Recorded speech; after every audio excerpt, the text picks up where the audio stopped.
Hi, everyone, and welcome to the Sabbatical Officers Candidate Question Time for 2021. Campaigning in this year's student election started on Wednesday this week, and while things might look a little different this year, we didn't want you to miss out on the opportunity to hear directly from the students standing to be your next Sabbatical Officer team. Tonight, we will be hearing from the candidates for each of the 5 sabbatical roles in turn. First, we will hear from our presidential candidates, then we will move to our VP Activities and Services, VP Community, VP Education, and finally, VP Welfare. Each candidate will have 1 minute, that's 60 seconds, and we're going to be strict on time because we do have a lot of you, to introduce yourselves, and then we will move on to some questions. We'll ask the candidates of each role 3 questions submitted by students, and they'll have a minute to answer. Just a few housekeeping before we get started. This event is scheduled to finish at 8:30 p.m. and we'll have a 5-minute break after the candidates for VP Community. This event is being recorded and that recording will be shared at the Students Association social media channels as soon as possible. To help ensure that the right people are appearing on the screen, please could we ask that everyone keeps their cameras and microphones off unless you're one of the candidates currently speaking, and candidates, please only speak when you've been called upon. Once the question time starts, we'll also be switching off the chat so that our candidates don't get distracted. This event is covered by the Students Association Safe Space Policy, which aims to create an environment which is welcoming and inclusive. So we ask all of our candidates to bear that in mind when speaking. If you have any concerns, questions, or technical issues during this event, please message our Deputy Returning Officer, Sarah Moffat, who will be more than happy to help. So with that, I think we'll get started. So first up, our candidates for president: Alfie, Ellen, Jason, Rakshit, and Tom. Unfortunately, Alfie is unable to make it tonight, so don't forget to check out their manifesto, and if you have any questions, you can always contact them directly.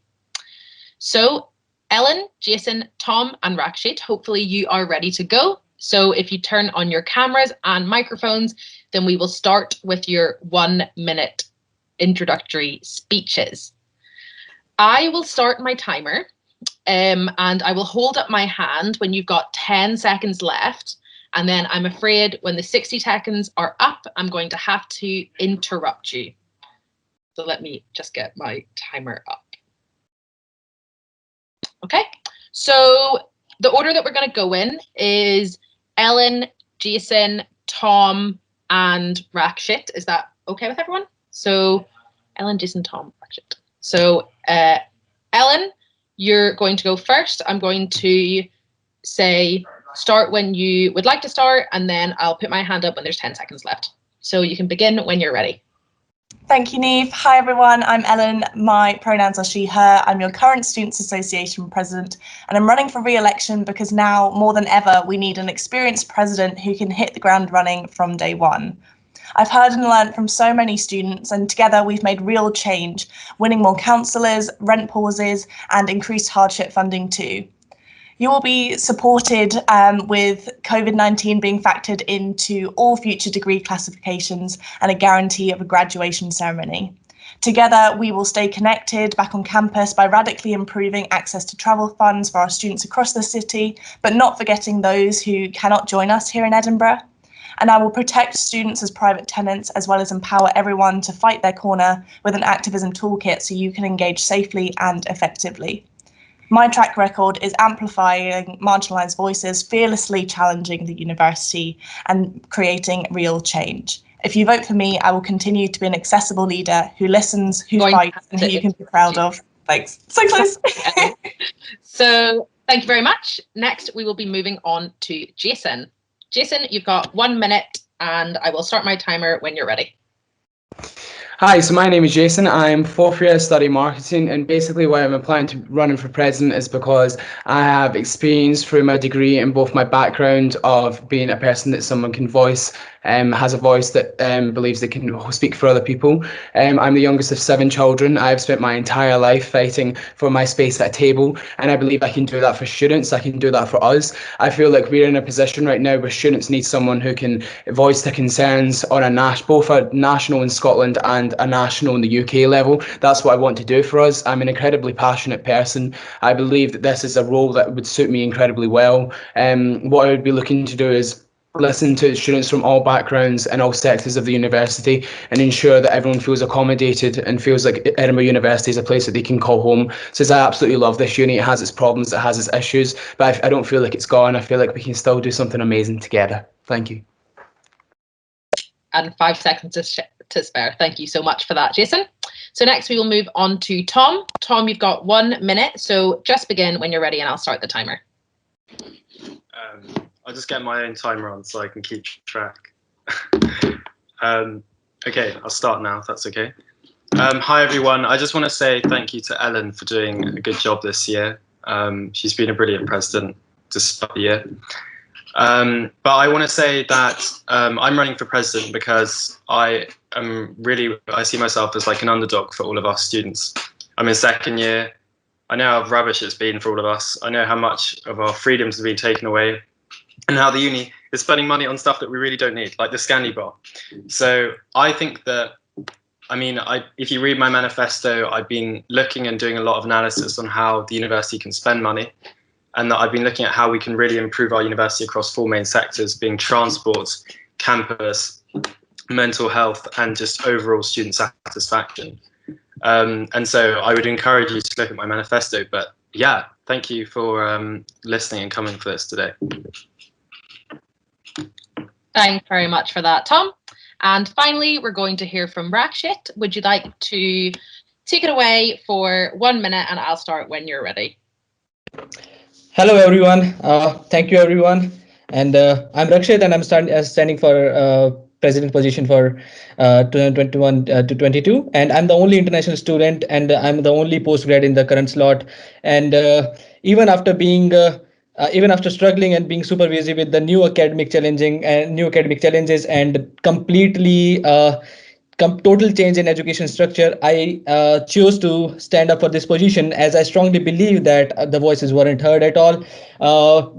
As a student representative of my course and as living in the student accommodation, I was around students from all the courses, from all the nationalities, and we wrote a couple of emails to the university, and every time all the students, they believe, I've been talking to students every time, they believe that the reply wasn't satisfying at all. That was the reason. That's the main reason that I'm standing for this position here this year. Thank you so much. And perfectly timed. Thank you so much for that. So now on to our questions. All of those have been submitted by our students. Our first question is, what do you think the relationship should be between the Students' Association and the university? That's, what do you think the relationship should be between the Students' Association and the university? We'll switch up the order so that everyone gets an opportunity to speak first. So this time we will go Tom, Jason, Rakshit, and then Ellen. If at any point you would like me to repeat the question, please just let me know and I can repeat it. So Tom, you've got 60 seconds. I'll just get my timer up and take it away when you're ready. Okay, great. Yeah, so the connection between the university and the Students' Association is one that hasn't been, in my opinion, demonstrated as possibly well as it could have been done. I think the University Students' Association has unbelievable leverage over the university. As part of the manifesto things I want to bring in, this involves, as being president, you sit with the senior leadership of the university. And that would, in my opinion, it would mean taking amazing leverage and asking the university for all of these things that we need as students, like free bikes, free buses, and all the other things that we should expect as students for how much we pay for our university fees. But also, I think it works like both ways, because you have a student ambassador who's going to be speaking to your students all the time. As a student president, I would hope to be on the campus all the time. I'd like to be speaking to all of my fellow students. So getting those two layers of communication going, that's what I think should be happening. Perfect. Thank you so much. And next we are going to hear from Jason. Jason, you've got 1 minute. Start when you're ready.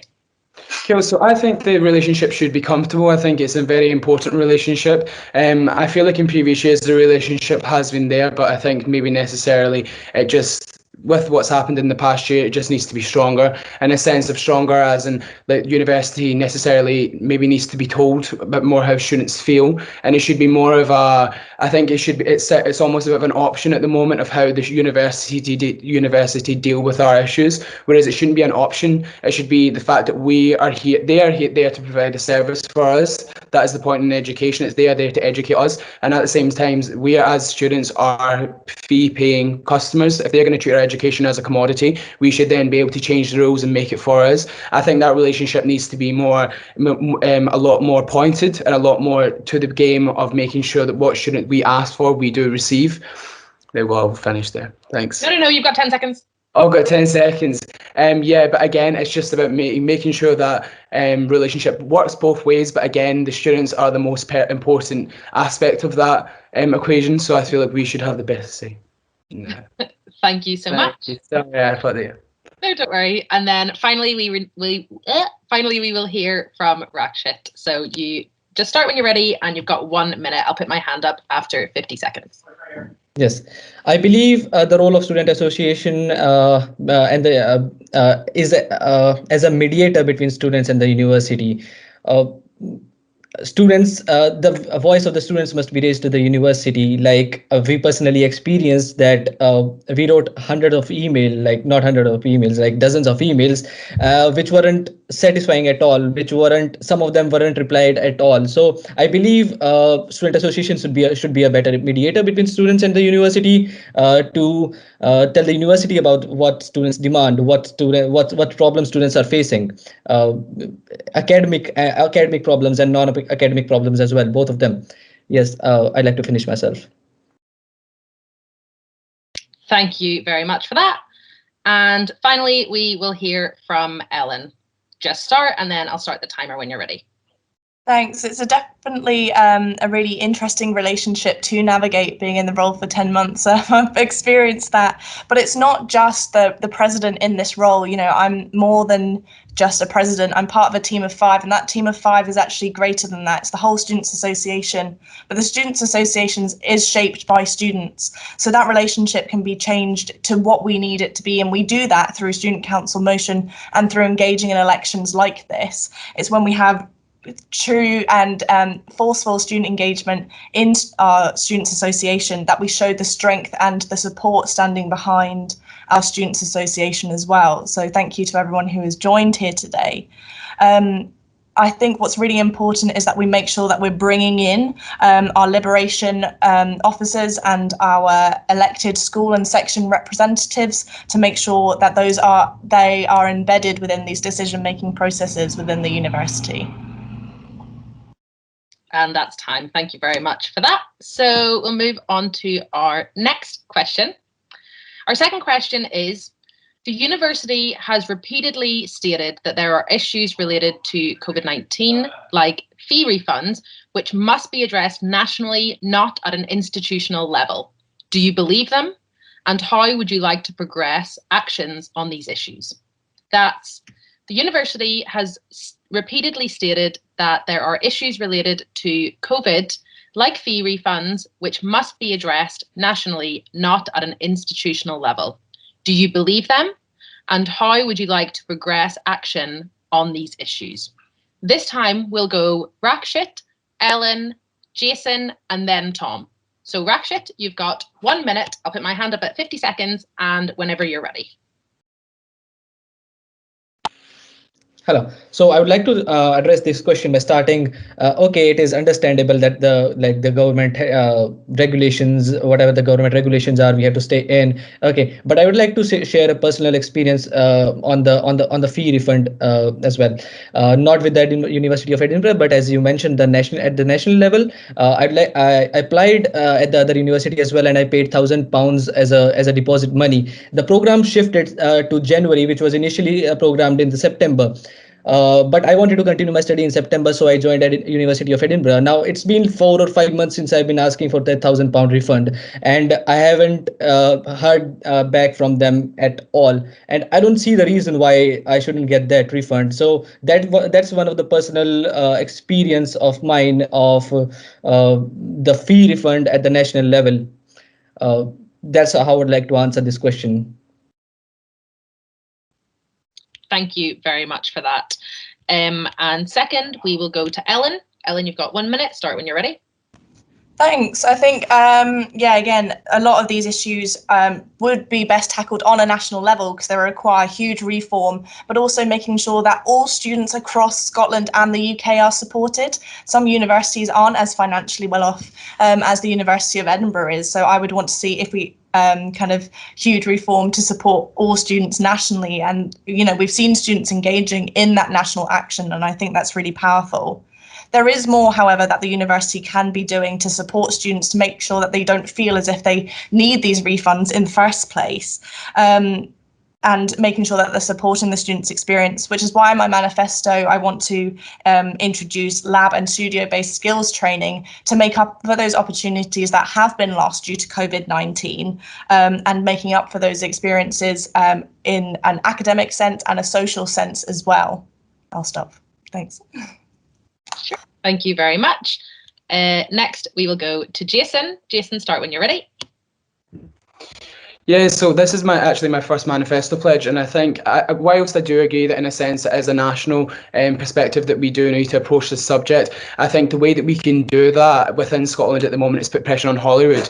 What we can do as one of the biggest universities in the country is lobby and put pressure on the Scottish government and form partnerships with the other universities in Scotland, so there is one unified approach from all Scottish universities. We then put pressure on the Scottish government at Holyrood, and then within that, the Scottish government then place pressure on Westminster. I think this is something that can be rectified. I think it is possible to do that. I think we just need to be putting pressure in the correct places, and I think we need to have the right students in the right rooms and make sure that politicians actually start listening to students and stop treating us as if we're just money bags. Students used to inspire political movements and would actually make change in this country. We can still do that. It's not over yet. Like, we still have fire, we still have passion. I'm ready to do it. Thank you. Thank you very much. And finally, we will hear from Tom. Yeah, this is a really interesting question. I actually attended the Teams meeting with Peter Matheson where he spoke about fees, and he spoke with a lot of other senior leadership discussing fees. And some of the top questions were, why aren't we getting refunds? The response from Edinburgh University was rubbish. They said that it wasn't equitable, sorry. What? That doesn't really mean anything to us. We pay so much in fees, and ultimately our education has gone downhill, and the university fails to accept that the education standard that we're receiving is the same as it was in classrooms. As someone who does a lab-based subject in biology, I know how it feels to be missing out on labs, and these are crucial skills that we're all going to be missing out on. And so I think next year the university, and this is something that I would be working for, is to work with the fellow sabbatical officers to really push the university to give us back everything that we missed last year at no additional cost, and work with the Scottish government to implement refunds across all Scottish universities. Thank you very much for that. So we have our third and final question, and that is, what would you do to address negative student perceptions of the Students' Association? That's, what would you do to address the negative student perceptions of the Students' Association? So we'll change up our order again. We will hear from Jason, then Tom, then Ellen, then Rakshit. So Jason, you have 1 minute and begin when you're ready. Funnily enough, I think one of the major things that we can do to help with the negative feelings student towards the uni is actually sponsored posts on social media. I think there is a bit of an irony in there that Edinburgh University will happily utilise sponsored posts on social media when they are trying to draw students to attend university. But I've never actually seen a sponsored post from USA. I've never seen a sponsored post from a movement at the university which is actually trying to get students involved. And I think that's the way we do it. I think we just need to connect with students more. People are uninterested with USA. Like, that's a pretty standard thing. I've even noticed that during the campaign, trying to get feedback and trying to get people involved is quite difficult. And I think there's a bit of complacency there. I think people are like, you know what, I'm only here for 4 years. I'm here at Edinburgh to get a degree, that's it. But I think that people have lost their inspiration with this uni. And I think it's such a shame because it's such an amazing uni and it's such an amazing institution and it has its faults. And I think the only way we can make those faults better is by getting more students involved. And I think we can do that through sponsored posts as a part anyway, as a section. Thank you. Perfectly timed. Thank you very much. And next we will move to Tom. Yeah, so this, like, the overall relationship between students and the University Students Association is quite poor. We have students that feel completely dissociated with it. They have no reason to turn up to any events. Why would you?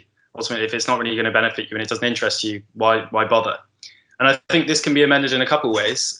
I think if we really show that the University Association is behind the change at the university and behind the voice that all of the students come forward and bring forward, like taking part in elections which are run by USA, this can be a massive part in changing the tide of the way that we view decision making at the university. And this can be huge in how the Students' Association is perceived by all of us. And I think, like echoing Jason, social media will help enormously in this effort too. But overall, I think students banding together and making real change through elections that USA runs will be a great source of this change.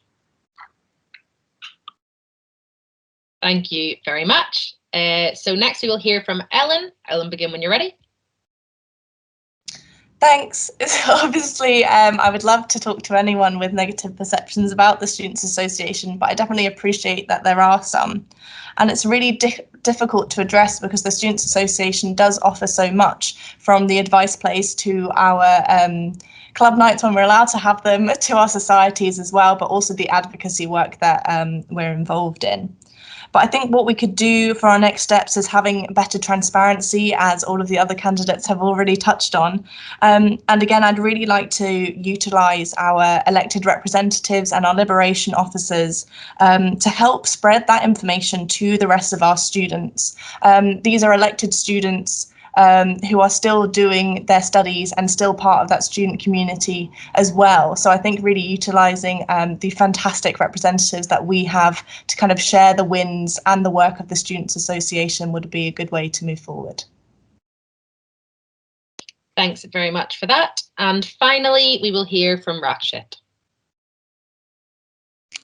Yes, I totally agree with Jason and Tom that social media will definitely play a major role this time. And yes, talking about social media, I saw a couple of pages that were demanding this, that were putting the students' voice, putting the students' demand in front of the university. But it was clear that the social media handles didn't have that much depth. So we have to work on that. We have to use social media quite effectively to make it reach to the students, and personal messages would work, sending questionnaires via mail would work, and asking students about their demand. I think listening to the students and writing to the university about that, writing continuously about that, listening to the students through social media, through questionnaires, through personal emails and everything. I think that would be the next step. Thank you so much for that. So a big thank you to all of our presidential candidates. You're now free to switch off your cameras and your microphones and enjoy the rest of your evenings. Yeah. I'm now going to pass you to Rachel, who you'll be getting to know our candidates for Vice President Activities and Services. Thanks a lot, Niamh. So on to our candidates for VP Activities and Services. These are David, Durab, Jeremy, Katya, Mark and Reka. Unfortunately, David and Katya can't join us tonight, so remember to check out their manifestos and campaign pages after this event. And if I could ask you all our candidates to turn on, all our VPAS candidates, I should say, to turn on your cameras and microphones, and we'll get started. So just like the presidential candidates, you'll each have 1 minute to introduce yourselves, and I'll start my timer when you begin speaking. Like needed, I'll hold up my hand when you have 10 seconds left, and if you're still speaking at 60 seconds, I'm afraid I'll have to interrupt you. Durab, you're up first, so when you're ready, you have 1 minute to introduce your candidacy and campaign.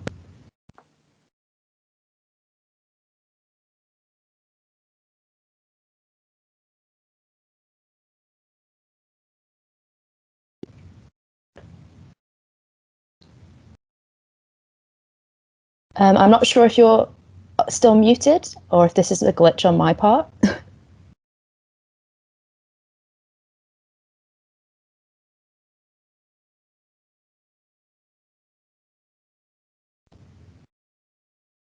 Oh, I've just been informed that Durab is not here with us today, so that's unfortunate. So we'll move on to Jeremy.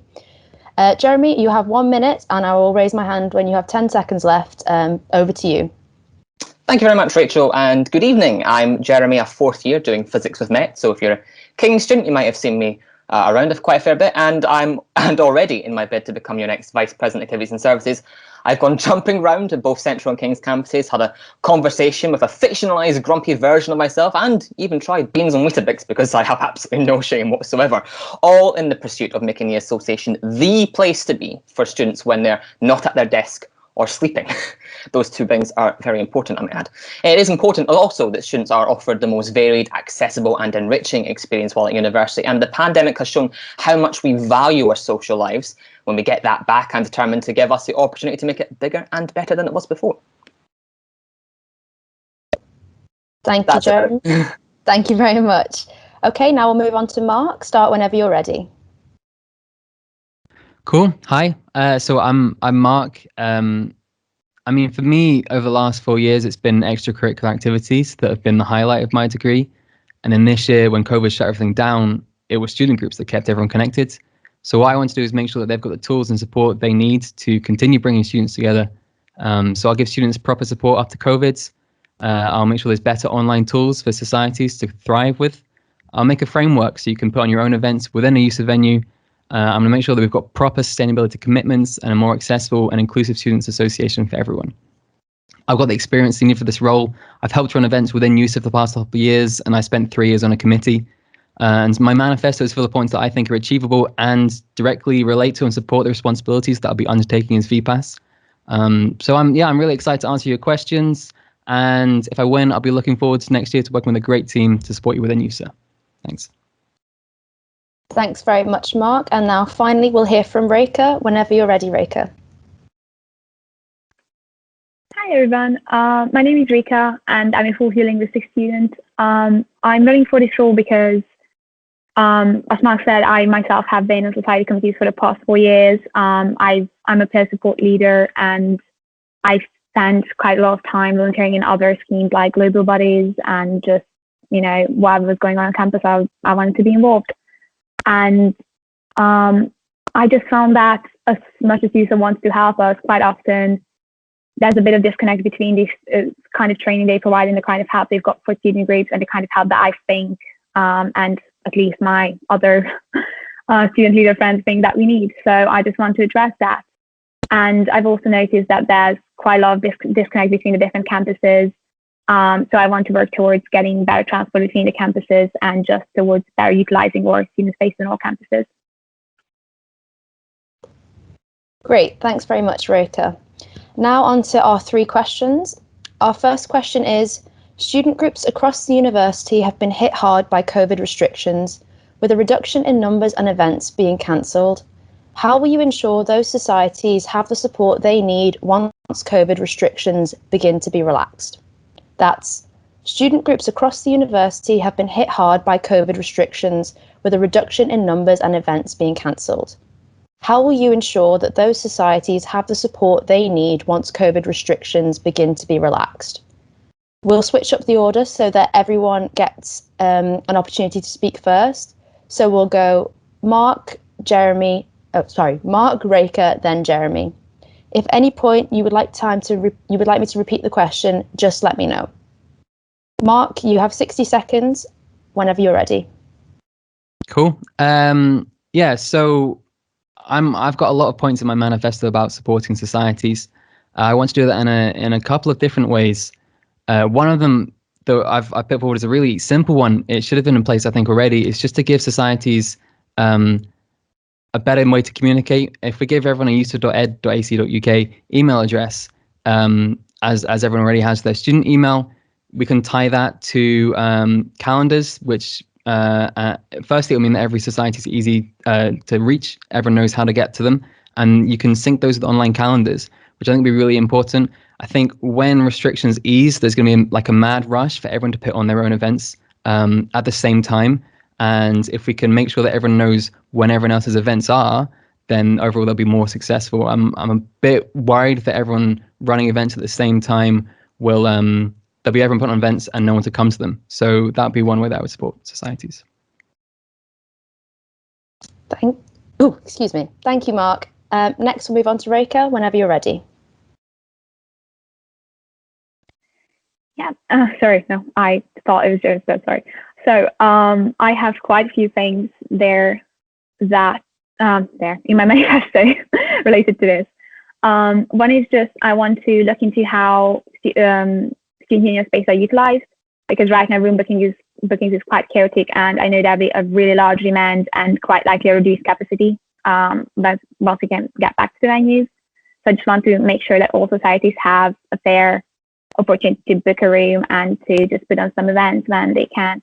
I also want to, looking into next year, make sure that the activities fair is happening as much as it can, probably spread over a bit more days so that everyone's got a chance to, meet new students. Even last year's freshers haven't really got the chance to do that. So, yeah, those are the things I want to do, as well as look into how more time could be spent in interacting with students rather than doing training. Thank you very much. And finally, Jeremy. Can you hear me? Mm-hmm. Hi, perfect. Yeah, you're absolutely right, Rachel. It has been really tough. I mean, we've both sat in activities executives this year because I've been an activities representative, and I've been able to hear firsthand just how it's been a much of a struggle. And one of the things, of course, right now is that when it comes to AGM season, we worry that they're not going to have the quorum and things. We've put all that in place already to make sure that societies can continue to exist into next year, which is a good starting point.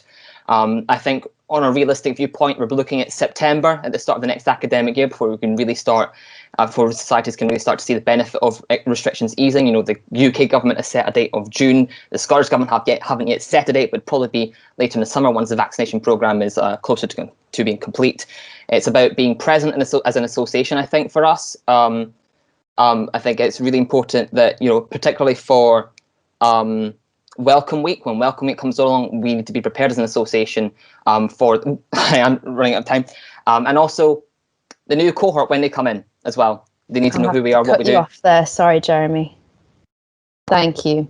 Okay, so our second question is, how do you feel the Students' Association's commercial services should adapt to best meet students' needs during and after the pandemic? That's, how do you feel the Students' Association's commercial services should adapt to best meet students' needs during and after the pandemic? This time we'll go Reka, Jeremy, and then Mark.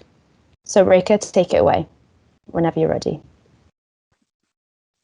It's a good question, because this is something I feel quite passionate about. I think at the moment there's a lot of things that USA does that's aimed at really, tourists or just people coming to see PVX, because quite frankly the prices that food and drink are not necessarily affordable to our students, especially when compared to other venues nearby. So I want to look into that.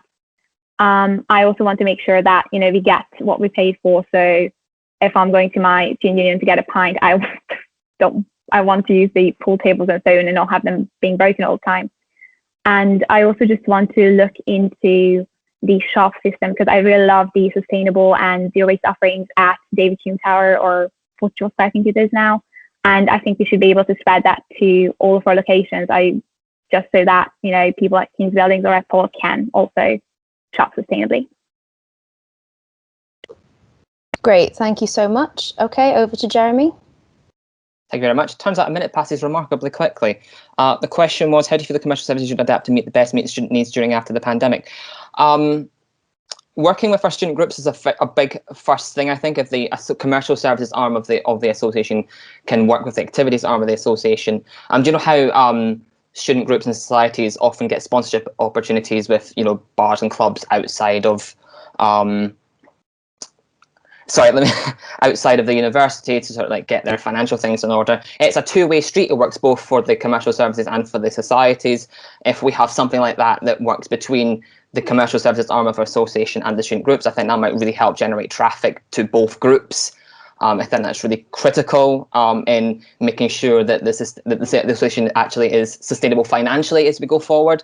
I think slowly but surely rebooting all the things that are most popular for students, again, as well. I think it's all critical that we make sure that the commercial arm of the association is solvent. Perfect, thank you. And finally, Mark, whenever you're ready. Cool, thanks. So, yeah, the question about how the commercial services within COVID and outside. I mean, the best way that we can support our students with our commercial services is to prepare for when we can open again after COVID. I mean, at the moment, they're not really being used as much, and use of venues are just notoriously inaccessible. I think there's so many accessibility issues with a lot of our venues, which just comes from being old buildings. And one of my manifesto points is about doing an accessibility review of all our venues. Why are we not doing that now when the venues are closed, so that when we can open them, you know, we've got the stuff in place to properly support all our students. That's one thing. Another thing, when we do open them, I've got a manifesto point about helping students put on events within our venues, working with the events team to make sure we've got a full event catalogue. And so I think those two together can make sure that when we do open, there's things for everyone to do. Thanks. Perfect, thank you. Okay, so our third and final question is, many current first-year students have totally missed out on the opportunity to meet new people and make friends this year. What will you do to ensure these students don't miss out again in September as they enter their second year? That's, many current first-year students have totally missed out on the opportunity to meet new people and make friends this year. What will you do to ensure these students don't miss out again in September as they enter their second year?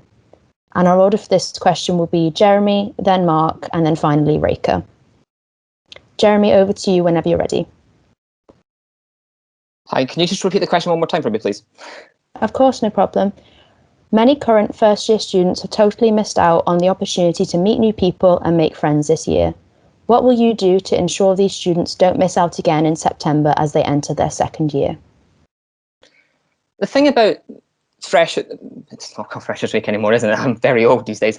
The thing about Welcome Week is that it's always been aimed, it's been aimed very specifically at first years, but ultimately it should be accessible to everybody, you know, first year, second year, third year, fourth year, post-grad, regardless if you're a section rep, if you have whatever issues. So, I mean, in that sense, we have all missed out. You're right, the first years have missed out most because they haven't had the opportunity to meet people yet, whereas everyone in future years has. So you're talking about anything that can help bring students together. Sorry, I've lost my train of thought here. Student groups are brilliant. Volunteering is brilliant. Anything that we offered before the pandemic, we need to really sort of push that, promote it really hard, not just at the incoming lot of first years, but the second year lot is equally. They're both in the same group, and we need to treat them both as such. Oh, just in time. Thank you very much, Jeremy. Okay, next we'll go to Mark whenever you're ready. I mean, for me, as a first year going to second year and throughout uni, most of my friendships have come from societies. I think the main way that you're going to encourage students to socialize is through our societies. And I think from a VPAS position, that means pressuring the university into supporting USA so that we can support our student groups. So I think we need to pressure the university to make a hardship fund for societies that have been hit hard by COVID, so that when the next semester starts, everyone's in a good place to put on student events, to make socials for their students. I think that's just the first step. And then what we want to do is really encourage student events, society events, encourage cross-societal events as well. I think we need to get our societies talking to each other. I think at the moment, a lot of people aren't aware of other groups which have like-minded people that they don't know very well. And then the third bit is making sure that our venues are the right place for that to happen. So we need to make sure that we've got accessible drinks options, like more non-alcoholic drinks and more events for students in our venues. Great, perfect. Thank you very much. And wrapping up our VP Activities and Services candidate question time is Reka. You have 1 minute whenever you're ready. So I have quite a few ideas for this. As Marcus said, societies are going to be a key part in getting current first years involved, as well as getting new incoming freshers involved with like the student community. To enable this, I want to make the activities a bit longer so that we've got more time and more space to spread kind of the crowd out and give everyone a fair chance to meet each other. I also want to run, I'm not sure if everyone knows, the Give It a Go week happens in January for like normally visiting students, but I want to kind of run a similar thing twice each semester. So we'd have activities there and then kind of a Give It a Go week, sort of coordinated week of society run and user-sponsored events. And then the same thing twice in the second semester. So there's a bit more things going on. And I also want to run just larger social events organized by user as soon as it's safe, similar to kind of the student awards, but a bit more geared towards socializing. Great, thank you. And I must say you're all very good at keeping on time. Okay, so thank you everyone, and thank you to all our candidates. You're now free to switch your cameras and microphones off and relax and enjoy the rest of your evenings. I'm going to pass over to Amanda now, who will be introducing our candidates for Vice President Community. Thanks so much, Rachel.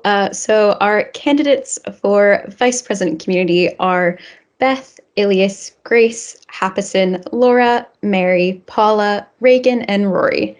It is so incredible and great to see such a contested election. Unfortunately, Happison can't join us tonight, so remember to check out their manifesto and campaign page after the event. And if all of our Vice President Community candidates can turn on your cameras and microphones, we'll get started. So just a reminder, you'll each have 1 minute to introduce yourselves, and I'll start my timer when you begin speaking. I'll hold my hand up when you have 10 seconds left, and if you're still speaking at 60 seconds, I'm afraid I'm going to have to interrupt you. So Beth, you're up first. So when you're ready, you have 1 minute to introduce your candidacy and campaign. Hi, everyone. I first of all wanted to say thank you so much to Sarah and the rest of the USA team for organizing this event and for all the students and candidates in attendance today. My name's Beth. My pronouns are she, her. I'm a fourth-year sustainable development student, and I'm running to be USA's next VP community. My campaign aims to empower students for positive change and hold the university accountable on key sustainability issues. I have 7 manifesto points ranging from supporting student artists to encouraging student political action, which you can read about on the USA website, but also on my social media pages on Facebook and on Instagram. I think I would be a great candidate for VP community because of my passion for social responsibility and sustainability issues. Not only am I a sustainable development student, but I've also participated in a lot of volunteering activities, both within the Edinburgh community, both within the university community and also in the wider Edinburgh community. And yeah, thank you so much for listening, and good luck to all the candidates here today. Perfect. Thank you so much, Beth. Ilias, you're up next. You have 1 minute when you're ready. Hi, everybody. I'm Ilias. My pronouns are he, him. I spent this crazy year as the undergraduate school rep for Edinburgh College of Art. Coordinating rep work for the university's largest school has not been easy, but I've risen up to the challenge and now I'm ready to represent our entire student community. When I'm your VP community, you can expect me to get real on the issues that affect you. I'll make sure that housing providers, both private and university managed, are held accountable to provide affordable and quality accommodation. As a minority ethnic officer, I'll make sure that the intersectional sustainability continues to be our top priority, making sure all voices are heard and that our commitment to the environment is continually expanding. Finally, I'll make sure that your voices are heard loud and clear and that you're the ones who will shape the way forward for both the university and the Students' Association. I will never give you up.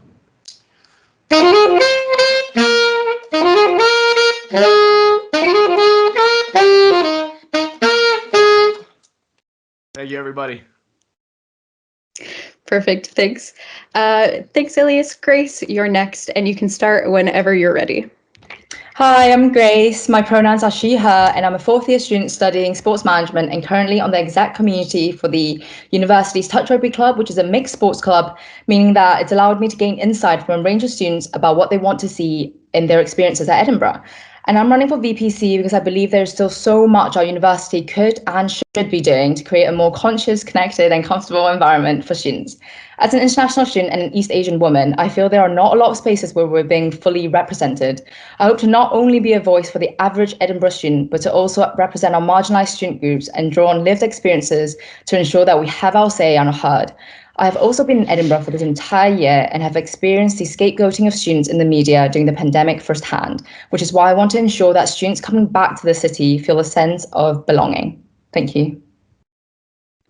Perfect. Yeah, great timing, everyone, so far. Thanks, Grace. Laura, you're next, and you can start whenever you're ready. I think I was muted. I can hear you now. You're good.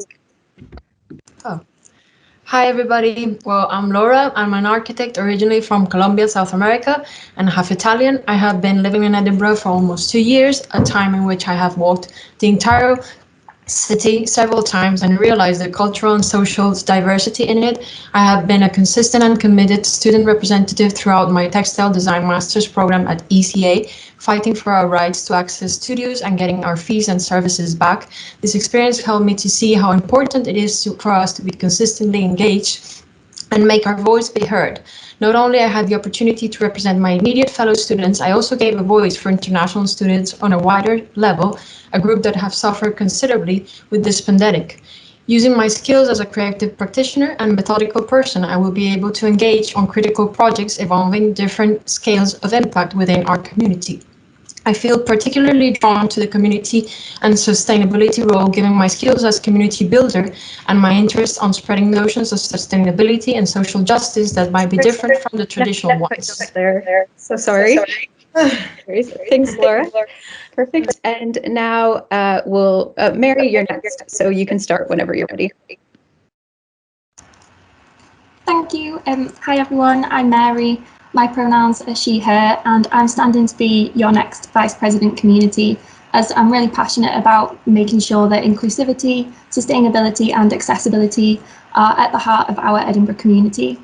So firstly, I want to ensure that inclusivity and well-being is accessible for all.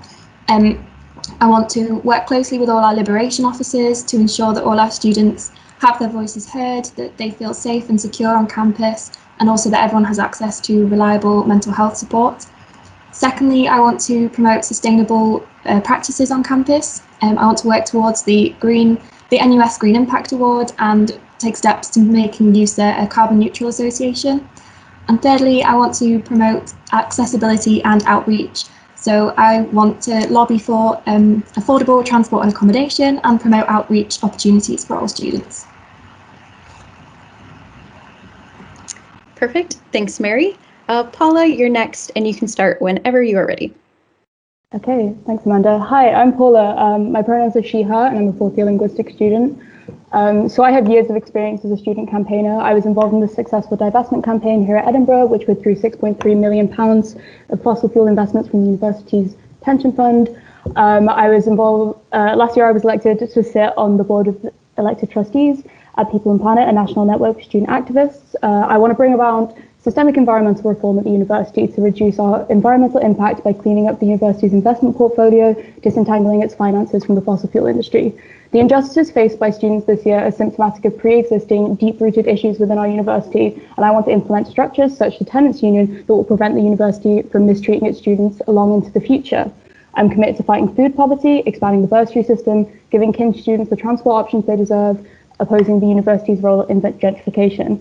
I want to hold management accountable in the wake of COVID-19, rebuild lost social connections through community events, and support local hospitality businesses in pandemic recovery. I want to set an example. I'm going to have to cut you off there. So sorry. Thank you so much, though. And Reagan, you're next, and you can start whenever you're ready. Hey, I'm Reagan, and my pronouns are he, him. I'm a fourth year history student at Edinburgh, and I've absolutely loved my time at the university. I've been involved with student societies such as Bedlam Theatre, and recently I was a part of the launch for the queer theatre company £3 Coin. For the past few years, I've worked part-time at USA, and you might have actually saw me running frantically with a broom to try and clean up, anything. But now I know that I'm ready to be a sabbatical officer. I feel very strongly about tenancy rights in the city, and I know that there's a lack of affordable housing, and I've heard so many nightmare stories about landlords. And I want to represent students on this. I also want to make campus a safer and more sustainable place for everyone. Students are ready for change, and I know that I'm ready to make that change. So if you want to read more about my manifesto, you of course can find it on the USF website. Thank you so much. Thanks, Reagan. And last but not least, Rory, you have 1 minute whenever you are ready. Hi everyone, I'm Rory. Thank you for waiting until the end and hearing what I've got to say as well. I'm a 4th year English Lit student, and I've been living in Edinburgh all my life. I'm quite fond of the place, which is why I'm still here. And yeah, I mean, the big one for me, I think, is that, I've had a great time here. Most of that is down to the people I've met and the community I've built, and that's something that's not really been aided by the uni. And I think the uni actually have shown over the past year how little they do actually care about us as students. We are just a commodity to them. So that my 2 main things are bringing, that sense of community back to Edinburgh, whether we're all studying online or in person. I still think we should be able to foster these links between students across our whole community, and also holding the university accountable for the way they treated us. I'm seeing the hand up. I will stop now. Thank you, everyone. Perfect. Thanks, Rory. And now on to our 3 questions for this evening. And our first question is, COVID has led to a massive increase in single-use items, especially in terms of food and drink packaging. How will you ensure the Students' Association maintains its commitment to sustainability while the pandemic continues and once we return to normal? So I'll repeat the question. That's, COVID has led to a massive increase in single-use items, especially in terms of food and drink packaging. How will you ensure the Students' Association maintains its commitment to sustainability while the pandemic continues and once we return to normal? We'll switch up the order so that it's not the same person speaking first every time. So this time we'll go with Ilias, Grace, Laura, Mary, Paula, Reagan, Rory, and then Beth. And don't worry, I will call on the next person so you don't have to remember that order. And if at any point you would like me to repeat the question, just let me know. So Ilias, you have 60 seconds to answer that question, and you can start when you're ready. So yeah, that's been an issue all over the world. COVID-19 has come, and all the other crises that we've been fighting, environmental crises, have taken a second back seat almost. However, that is just simply not true, and putting environmental catastrophe in the back seat is not a good reason, not a good enough reason. As always, our Students' Association needs to be able to operate, and it needs to be able to be viable financially. And of course, that's subject to the funding it receives from the university itself and the funding that it can build from its own commercial activities. The fact is that the university that funds our students' union has just not prioritized our sustainability goals, and it needs to correspond to the actual cost of environmental collapse. And I will make sure that I will pressure the university to fund us so that we can prioritize the environment. Thanks, Ilias. Great timing. And now, Grace, you have 1 minute to answer that same question. So my first manifesto point for being more conscious is to support Edinburgh University's mission to be zero by 2040. And so part of that is to distribute reusable water bottles in order to decrease the university's single-use plastic waste, kind of like the Keep Cup initiative, and also to eliminate non-recycling packaging at all user venues. And also, obviously, we have the zero waste shop at the 40 George Square, and we could definitely look to open up more across all campuses like King's or even out in the vet school. And another point is to make Big Cheese green. So hopefully, like when all starts back up again, we can think about using reusable cups and no straws unless, required for accessibility purposes. But yeah, definitely push for reusable water bottles and elimination of all non-recyclable packaging. Thank you.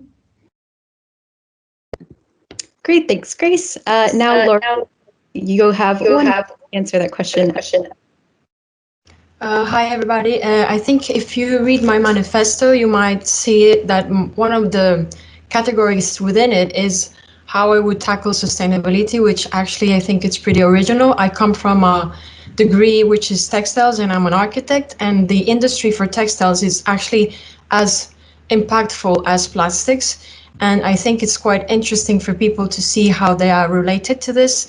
I will generate relations within the city and ask for funding to this specific entities and the university to fund for projects within the university as educational in the in regards to textiles and how we can use textiles in different ways, recycled textiles and fixed textiles and old clothing, which can be as much as impactful as the plastic industry. Maybe. Yeah. Oh, perfect. Thanks, Laura. And now, Mary, you have 1 minute to answer that question. Thank you. I think that's obviously such an important issue that we're facing at the minute. My manifesto, as I mentioned earlier, I want to work towards the NUS Green Impact Award. So that's something that we could start effectively straight away and start looking at implementing more sustainable projects on campus. So in my manifesto, I mentioned a sustainable consumption and purchasing plan. So that could be looking at sort of the packaging that we're using and what we're serving in our shops and our bars, etc. And I also want to work towards going carbon neutral as an association. So that's looking like big scale, looking at sort of the fuel we use and the waste we produce, the water we use, etc. But I think it is something that's feasible. And I also want to make sure that we can engage as many students and societies as we're doing that across any sort of project or plan. So yeah, that's me. Great, thanks, Mary. And now, Paula, you have 1 minute to answer that question as well. Hi, thanks, Amanda. I think it's kind of interesting that this question has been framed around question sustainability, because I'm one of the only candidates who has not really mentioned sustainability measures in their manifesto, and I kind of wanted to explain my reasoning behind that. In my experience campaigning on climate change and issues surrounding climate change, it has been repeatedly proven that these kind of consumption changes on how individual students use plastic within their university actually has very little impact compared to the kind of changes that can be made on a structural level within the university's finances. So, for example, even though full divestment has been advertised to have been achieved last year, the university still has indirect investments in fossil fuels, it still has its pension fund invested in fossil fuels, and it's these systemic changes need to be made. Even though sustainability measures are valuable within themselves, I believe that the university has an opportunity to have actual global impact rather than focusing on individual concerns. Sorry, Paula, I'm going to have to cut you off there. Thanks so much, though. Now, Reagan, you have 1 minute to answer the question as well. Yeah, so I really think we need to take into consideration the fact that we might still have to be wearing masks for much like the rest of our university, our time at the university. So that would link to my manifesto point, which would be to introduce a sustainable welcome package. And that I was wanting to include like keep cups, tote bags, a reusable water bottle, a reusable mask with the university logo on it, and as well as like a list of advice on how to, be climate conscious of the sustainability measures during COVID, because it can be difficult for some people and they don't really know what to do. And I also want to combat that like mass amount of waste that comes at the end of the year when students leave halls by introducing this end of year swap type thing and like Potter or Trivia or somewhere like that. And I think that would be a really interesting and fun idea. And Thanks, Reagan. Now, Rory, you have 1 minute to answer that question.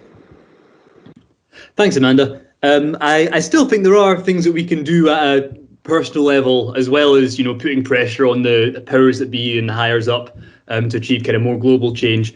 Certainly, within, and I was before it closed, I was frequenting Potter quite a lot to study. And all the food you get there seems to be still wrapped in layers of plastic and cardboard, and there isn't really a need for that. If it's been prepared fresh on the day, I think that could be avoided.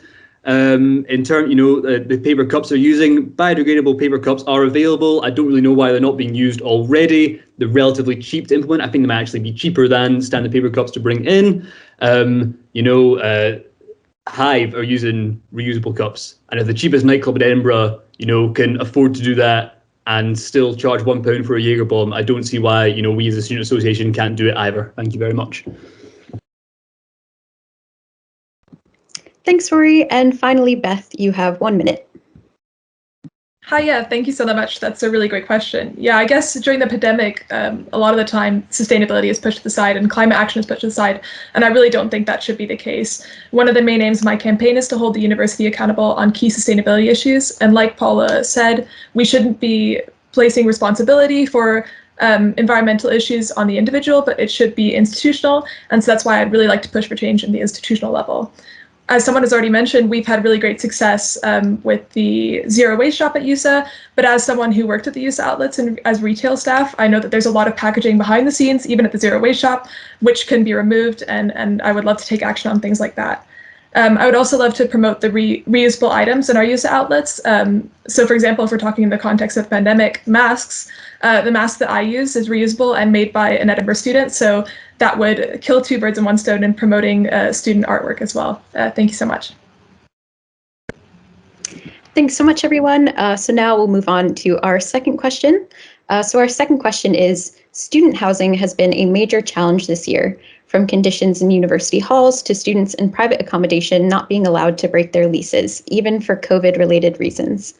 What would you do to tackle these issues? So I'll repeat the question. That's, student housing has been a major challenge this year, from conditions in university halls to students in private accommodation not being allowed to break their leases, even for COVID-related reasons. What would you do to tackle these issues? And this time, the order will be Grace, Laura, Mary, Paula, Reagan, Rory, Beth, and then Ilias. So Grace, you have 1 minute to start whenever you are ready.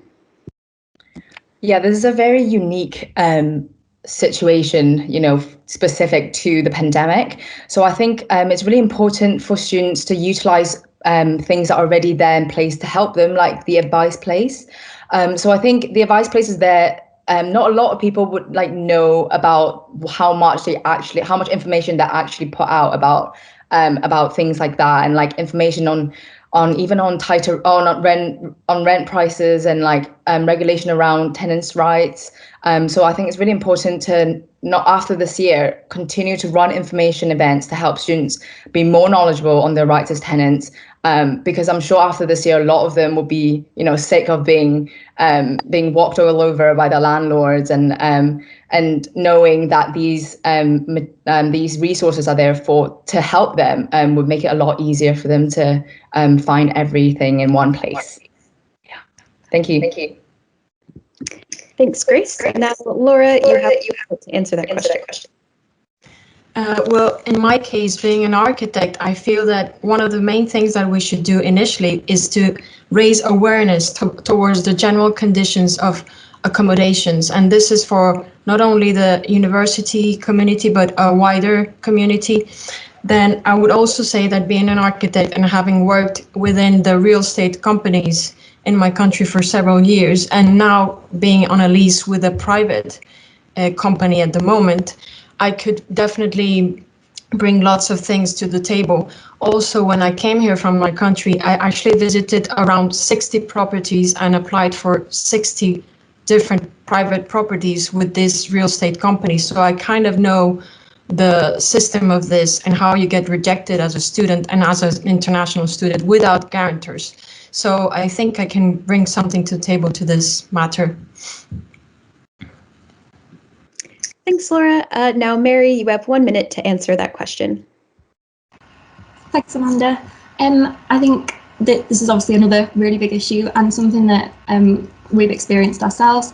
I think the issue with it was you felt quite left in the dark. There wasn't a lot of advice or guidance for students when it came to their accommodation, especially for those of us in privately rented flats in Edinburgh.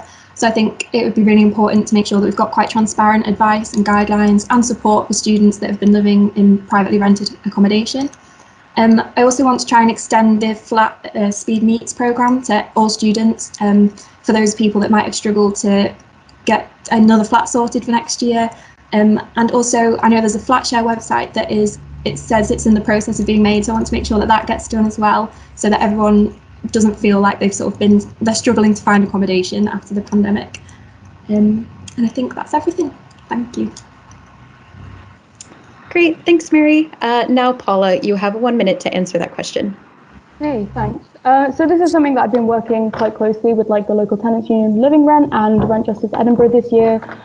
Basically, my main proposal to do with housing is to establish a student tenants union for students within university accommodation. The reason I think this is the most powerful way to achieving housing justice is because if we establish a space where students are able to organise amongst themselves to demand better accommodation from their university without having to go through university channels to receive help, it shifts the power balance between students as tenants and the university as their landlord. Although I know that Rory has a policy in his manifesto about rent refunds, which is something that I absolutely support in this case. But by setting up a tenants union, that means that these issues will be prevented into the future, and it's a lasting policy that can continue to help student tenants from here on out. I also want to expand the current available information on private renting tenants. As we all know, dodgy landlords take advantage of tenants across Edinburgh every single day. So that is something I'm also very passionate about. But yeah, no, thanks. Perfect timing. Thanks, Paula. Now, Reagan, you have 1 minute to answer that question. Yeah, so this is like one of the main reasons that I'm running and what my manifesto is pretty much built on. I've had really awful experiences with landlords, especially this year under COVID restrictions and stuff. So I want to create a one-stop shop for tenancy rights, which will be like this really easily accessible page on the USA website, and it will have up-to-date information about COVID rules when it comes to moving, some advice, and as well as how students from low-income families and international students can get help with guarantors.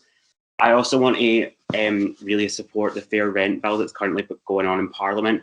I know that USA has to be apolitical, but I really do think that if we can find some way to support it, then that'll help give students a voice on such a high level. And I think that we need to show the, yeah, that's it. Sorry, it was just going to ramble. No worries. Thanks, Reagan. Now, Rory, you have 1 minute to answer that same question. Thanks, Amanda. I think it's a really tricky situation. I mean, historically, landlords have been a repulsive breed of, people since, the entire concept has existed, and they've been exploiting tenants, like everyone, not just students, but all tenants are exploited by landlords. And I think Paul is spot on with the tenants union as something that needs to be set up long term to sort this. But definitely in the short term and pertinent to this year, it was the university that dragged us all back and said that, you need to come back to campus. It's going to be hybrid learning. And that obviously wasn't the case. And I think as soon as everyone got back, that kind of realization dawned. And it's like, why are we here? Why are we forking out for accommodation? And this is not what we've been promised. So it's the university that needs to be held accountable for the situation that has happened over the last year. And we need to do that through compensation, whether it's rent rebates or financial grants. Thank you. Great, thanks, Rory. Now, Beth, you have 1 minute to answer that question. Thanks so much, Amanda. This is a really great question and a really important issue, especially at the moment. I'm not in Edinburgh right now, and I'm sure a lot of students are in the same boat. But in past year, I've been successful in lobbying my private landlord for 2 rent reductions, and that's been really helpful. So I'd love to empower students to do the same or similar things. And that's why one of my main manifesto points is to empower students in the rental process. As the coordinator of my course's PAL scheme, last year I organized events to help educate students on the rental process and their rights as tenants, and that's something that I would like to continue should I be elected VP Community. This can be a really confusing and uncertain time for students, especially in the accommodation process, and it can be really stressful and a large financial hardship to have to pay for rent or accommodation when you're not in the city or you can't return to the city. And so that's something I'd really like to take action on should I be elected VP Community. Thank you. Thanks, Beth. And finally, Ilias, you have 1 minute. I'm not gonna lie. I do not like landlords. In fact, as soon as I found the opportunity, I jumped out of the private housing market in Edinburgh, which is in complete crisis, and I became a member of the Edinburgh Student Housing Cooperative, the UK's largest student cooperative. It provides affordable and quality student housing at less than 60% of the price levels that are seen in Edinburgh. Student renters and sometimes student renters find themselves at odds with the other tenant community in Edinburgh. This is because students' inelastic demand for housing has a primary factor in driving up average rent levels. One of my campaign pledges is to tighten the relationship between USA and Living Rent, the Scottish Tenants Union. As a negotiator, I will leave nothing off the table. Through collective action, students can stop being afraid of standing up for themselves against exploitation, both from university-managed and private landlords. In fact, collective action is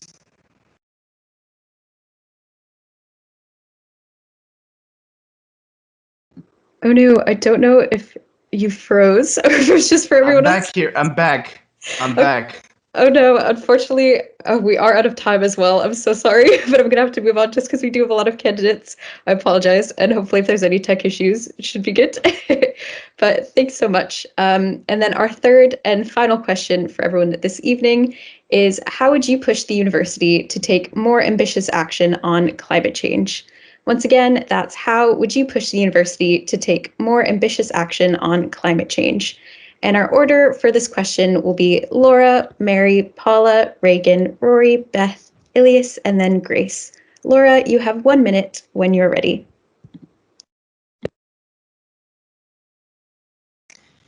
Okay, so basically towards climate change, I would try to approach the university in a sense of how to tackle a climate change that doesn't only regard climate and environmental issues. This climate change has many, many other branches that influence this, being social justice, other types of creative approaches to this, poverty, all the 17 goals named by the UN in their development sustainability challenges that are regarding climate change as well. So I would challenge to take a look at the language within sustainability and climate change, and how can we be aware of those other issues that involve climate change.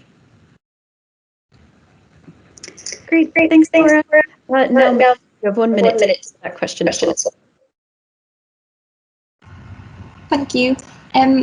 As I already mentioned, my policies on climate change and sort of working for USA to be a carbon neutral association, I think I would definitely push for that to move beyond the student association into the university as well, and try and apply some of the same principles.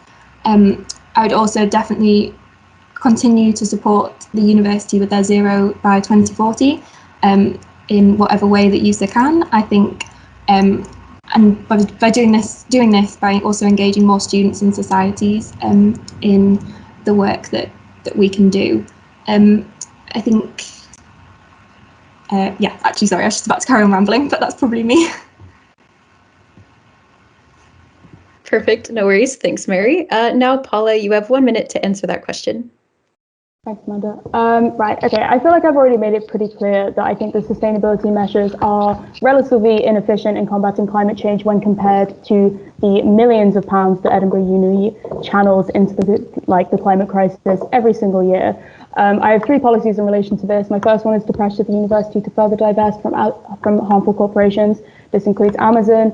This includes indirect investments that it has into fossil fuel extraction. Despite having withdrawn its direct investments from fossil fuels, Edinburgh tries to portray itself as an environmentally conscious institution. However, its main banking provider is with Barclays, which puts billions into the fossil fuel extraction industry every single year. Okay, right. So I want to push for the creation of an ethical banking policy to exclude fossil fuel funders. I also want to ensure that the university buys all of its electricity from renewable sources. I do think that it is hypocritical at best to claim to be environmentally friendly when you still invest this amount of money into climate change. So that's my stand. Thank you, Amanda. Great, no worries. Thanks, Paula. And just a reminder, when people are answering questions, if everyone else could turn their mics off, that would be great. But thanks, Paula. And now, Reagan, you have 1 minute to answer that question. So I think that in order to tackle the climate crisis, we really need to make this a loud conversation and one that the university can't simply just ignore. We really need to promote the sustainability network and really kind of push societies that really emphasize sustainability and make sure that all students know that they're there and give more resources to them, just make them bigger and louder. Students sometimes do get a little bit, students, sorry. This university does really go on about its actions against climate change, but doesn't really follow up on them past a certain point of time, and they really need to just stick with that narrative. We need to act as if we were in high school trying to get that green flag. We need to just constantly promote sustainability from within with every member of staff, and it's going to be such a easy thing to do. We just need to jump on it. Thank you. Thanks, Regan. Now, Rory, you have 1 minute to answer that question. Hi, thank you. For fear of repeating what's been said before, I think divestment is the big one, and obviously there was, it's great that, all the direct kind of, investment in harmful companies has been moved, but Paul is quite right. There's still, a lot of work to be done in terms of totally shedding away from those kind of companies. I think that is the big thing we should be doing. Renewable energy seems to be one that we could be putting more money into. I think that should be something we lobby for. I think that's all I've really got to say on that one, to be honest. Great, no worries. Thanks, Rory. Now, Beth, you have 1 minute to answer that question. Thank you so much, Amanda. I think this is a really important question. It's something that I'm really passionate about. A lot of my campaign is oriented towards sustainability and climate issues. So I've worked in the past in a lot of Department of Social Responsibility and Sustainability initiatives at my time at university, including most recently with the Edinburgh Earth Initiative, which was a series of workshops where I liaised with staff and students, brainstorming how the university could better take action on climate change. And also my dissertation topic is actually investigating how business flights at the university could be reduced, as that's the second highest source of emissions at the university. So these are things that I'm really passionate about and I want to take action on at the university. Currently, our university aims to be carbon zero by 2040, but I don't think this is really ambitious enough because in 2018, the United Nations estimated that we have 12 years left to take action on climate change before its effects become irreversible. So I think that I want to lobby the university to be more ambitious in taking action on sustainability issues and particularly on climate change issues. Thank you so much. Thanks, Beth. Now, Ilias, you have 1 minute to answer that same question. Hi, let's hope that my internet won't give up on me this time. So, intersectional sustainability is the only viable kind of sustainability we can afford to promote at our university. Let me share something with you. I don't think that divestment is enough. In fact, pushing for divestment is a kind of lousy admissal that capitalism can somehow provide solution for our climate catastrophe. We need to radically reimagine our future in harmony with our planet, and we cannot do that while living with the ideology that created this crisis. It's all great PR to talk about carbon zero goals and everything, but fundamentally, our environment is finite while we live in a system that promotes infinite growth. I want the university to make a public statement acknowledging that capitalism, global capitalism, is incompatible with sustainable living, sustainable goals, and that's it. Thanks, Ilias. And finally, last but not least, Grace, you have 1 minute. Thanks, Amanda. So in my manifesto, I speak about embedding modules related to sustainability across all schools in order to take a more grassroots approach. And I think this is so important because education is the foundation of our knowledge. And I think it's really hard to create impactful change when individuals themselves are not aware of their own power that they each hold. So, if we embed modules related to sustainability specifically for each course across the curriculums like engineering or business or even my own course like sports management, there is so many more ways that sports events can be more sustainable, but that's like a whole other thing.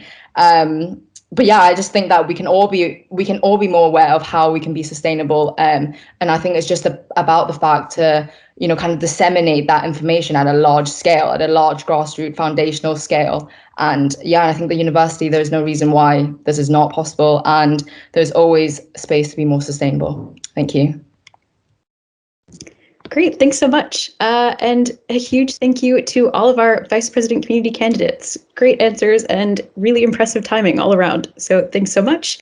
You are now all free to switch your cameras and microphones off and enjoy the rest of your evenings.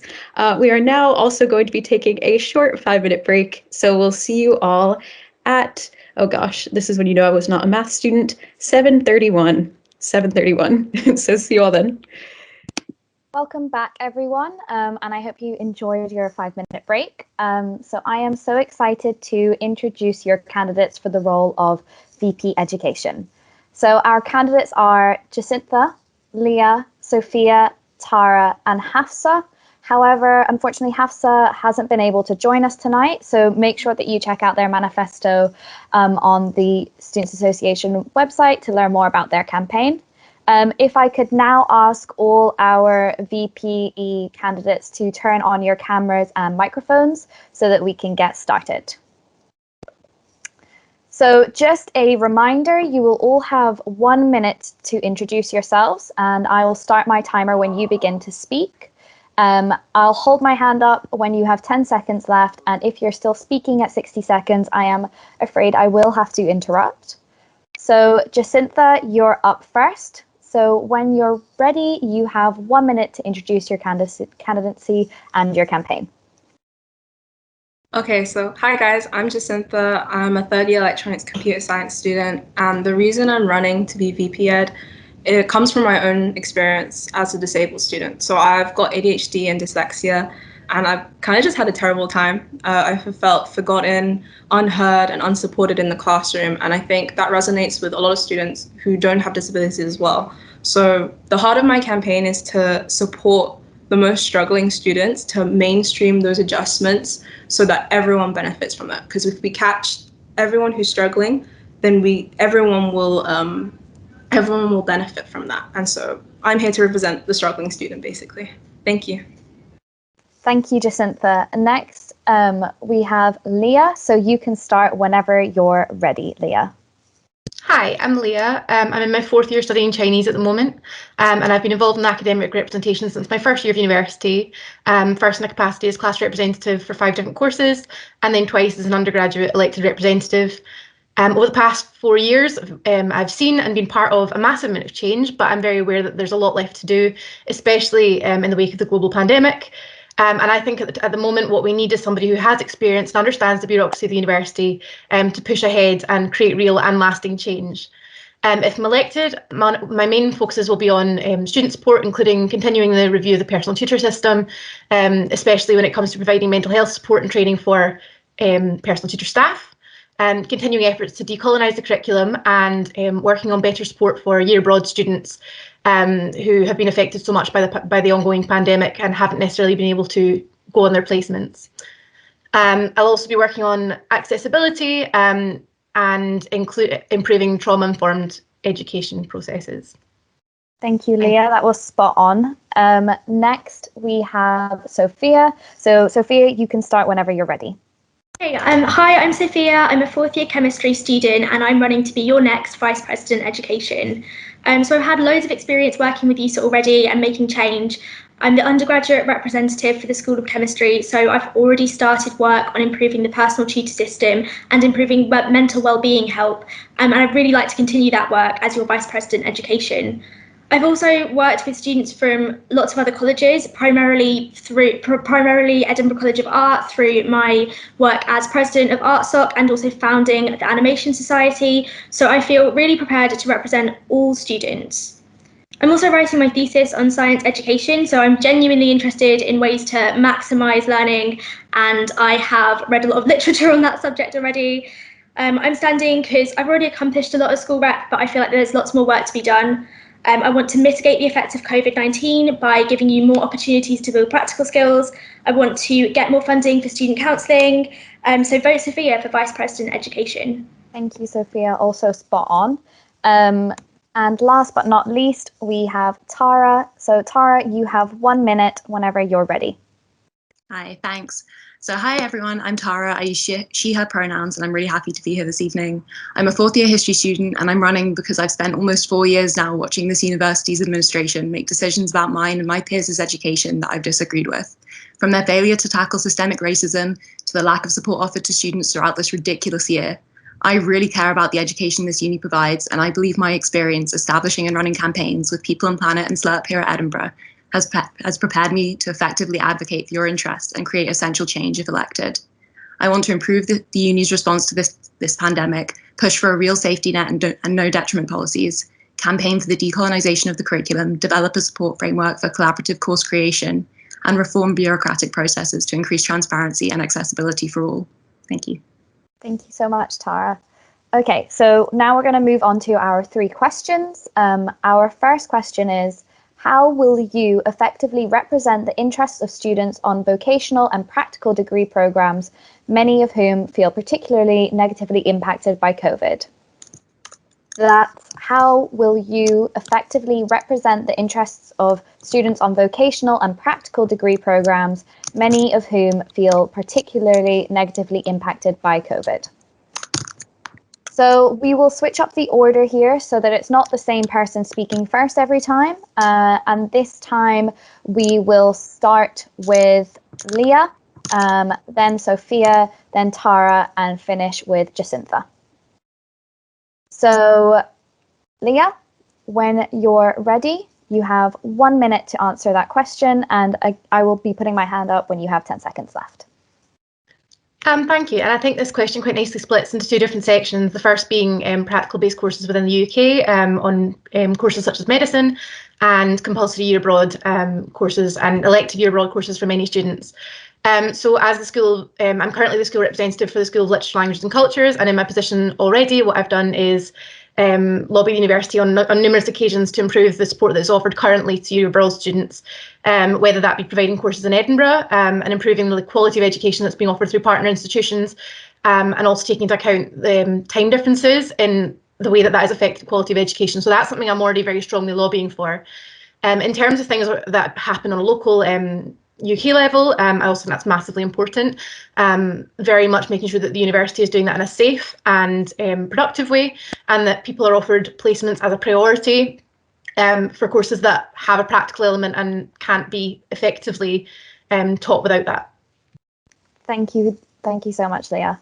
Okay, next we have, oh dear, I've forgotten the order. Next we have Sophia, it was. Thanks Sophia. You have 1 minute.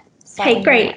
So I'm a chemist. So as the school rep for chemistry, I've seen so many students miss out on labs, which is a huge part of the chemistry degree. So I would really like to use the feedback that I've collected this year and that all of the other lovely school reps have collected this year for workshops. So I've also seen this with ECA students. I live with ECA students, so I've seen that they've missed out on some of the vital skills. So as well as using feedback to sort of improve the online side of things, for when things are back in person, I would really like to create some crash courses, both online and in person, to really make sure that all of the practical skills that students have started, that they can refer back to crash courses in future years. So summarising all of the essential first year content.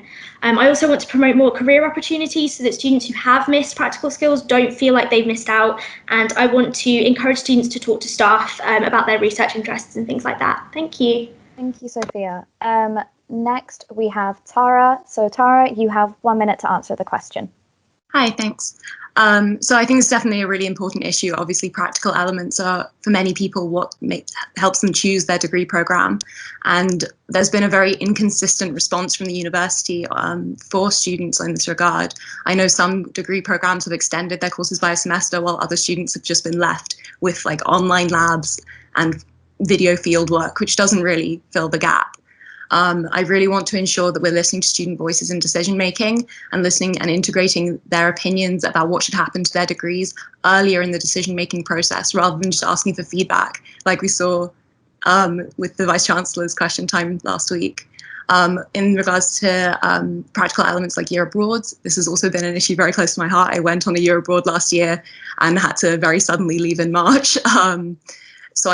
And that was something really hard. So I think we need to work to allow students choice and flexibility in their degrees. So I'll stop. Thank you. Thank you so much, Tara. Okay, finally, we have Jacintha. So Jacintha, you have 1 minute to answer the question. Okay, so also like Sophia, I'm an engineering student, so labs are very crucial to my degree and we haven't been able to use them. And I think, being frank, we are in a pandemic, and whether we can get into the labs and get into physical spaces is very dependent on how far we're vaccinating, if there are any new variants, things like that. So it's very hard to tell when we will be able to, make up for that. And I think the most important thing is the communication between staff and students, being like, we can let some people come in, we can't, keeping them in the loop so they don't feel like they're being knocked off and just not getting any practical work. And when we are allowed to go into labs, making sure it's safe, making sure the right students are prioritized, so not just masters and final year project students, but also students who have just never been in a lab or never been into a studio because they've just joined during the pandemic. So that's the sort of things I would do. Thank you, Jacintha. Thank you. Okay, thank you all for those answers. We'll move on to our second question now. So our second question is, with the university proposing changes to the personal tutor system, how would you ensure that all students have access to academic and pastoral support in their school? That's with the university proposing changes to the personal tutor system, how would you ensure that all students have access to academic and pastoral support in their school? And this time the order we'll go in is Sophia, Tara, Jacintha, and then Leah. So Sophia, you have 1 minute, so please start whenever you're ready. Okay, so this is already something that is in my manifesto, as was the last question. So for PT improvements, I know that there's a big disparity between people's personal tutors. Some people have weekly contact with their personal tutors, and some people's personal tutors haven't even contacted them this semester yet. So I want to make sure that there is a baseline that is enforced, so more than once a semester. That PT should be contacting their students. It shouldn't be up to the students to reach out to their personal tutors when they haven't even met them, except for in Freshers Week of first year. So as well as more increased contact, I really want to make sure that the head personal tutor of each school is really involved. I've seen what it's like to have a very engaged head personal tutor, and it's really helped me with not having a very engaged actual personal tutor. I also want to try and encourage schools, or try and make it possible so that schools can hire pastoral staff, specific pastoral staff. I know that's something that my school is looking into, and it'd be great for other schools. Thank you. Thank you so much, Sophia. Okay, now we have Tara. So Tara, you have 1 minute to answer the question. Thanks. So definitely this is a really ongoing debate, and it's something I'd be really keen to work with a broad array of students on. I want to take feedback and have different opinions from different groups, because I think that's really important. I really want to strengthen the personal tutor system. I have a policy in my manifesto about lobbying for comprehensive intersectional mental health training for personal tutors, which is something I think is really important and would do a lot to support the quality of pastoral care that the university can provide. I also want to work with staff to improve their ability to provide support. Oftentimes they aren't able to dedicate the time they would like to being personal tutors, so I want to work with them in a sort of broader context in working in relation to university administration. And I also want to work to integrate the personal tutor system with the special circumstances system better. There's a lot we can do to streamline the process and help students who have been through traumatic experiences not have to go through all of that again and again with different people. Thank you. Thank you so much, Tara. Next, we have Jacintha. So Jacintha, you have 1 minute to answer the question. Yeah, so I completely agree with both what Tara and Sophia have said. I think it's just getting personal tutors personal and getting them active in their students' education and their well-being, and that's making sure that personal tutors are checking up on their students more often, and when they see students' grades dropping down, actually training to question why is that student perhaps failing in a certain subject when they're doing well in others. So just better training on on mental health and just awareness of that. Students are, this is not a tick box exercise. This is you are responsible for making sure your student is still thriving and is doing okay at uni. Yeah. Thank you so much, Jacintha. And finally, we have Leah. So Leah, you have 1 minute to answer the question. Yeah, absolutely. So again, I've been involved in the review since my first year in various capacities, and that's both at college and school level. Most recently passing a motion at Student Council regarding trauma reporting processes for students who have been through particularly traumatic experiences.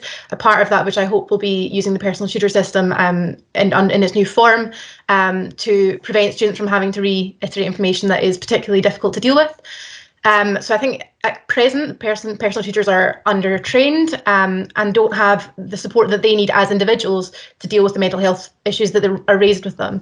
So not only do we need to improve mental health support for personal tutors, as well as ensuring their personal mental health and well-being, but we also need to have a more trauma-informed approach to education and raise awareness of both more effective and more inclusive ways of trauma reporting and reporting difficult subjects, and also raising awareness of the role of student support within schools.